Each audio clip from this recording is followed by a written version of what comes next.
Big boss मराठीचा नवीन promo समोर आला असून या प्रोमोमध्ये वर्षा उसगावकर, निकी, आर्या यांच्यामध्ये वाद होताना दिसून येत आहे। तर या आठवड्यात वर्षा उसगावकर कॅप्टन असल्याने निकीच्या झोपण्यामुळे कोंबडा हरवला म्हणून त्या निकीला झोपू नको असं म्हणताना दिसतायत, परंतु निकी मात्र मुद्दाम नियम मोडताना दिसून येत आहे। तर यावर अभिजितही तिला निकी झोपून काय होणार आहे असं म्हणताना दिसतोय।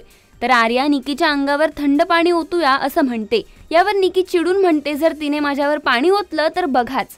त्यामुळे आता एकूणच बिग बॉस मराठीच्या घरामध्ये कल्ला होणार असल्याचं पाहायला मिळणार आहे। तर बिग बॉस मराठीच्या घरामध्ये आजच्या भागात नक्की काय घडणार हे जाणून घेण्यासाठी पाहत रहा बिग बॉस मराठी, फक्त कलर्स मराठीवर आणि जिओ सिनेमावर कधीही।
मराठी चित्रपटसृष्टीमधील latest update, original web series, shows, गाणी आणि एंटरटेनमेंटसाठी आमच्या चॅनलला सबस्क्राइब करा आणि बेल आयकॉन दाबायला विसरू नका।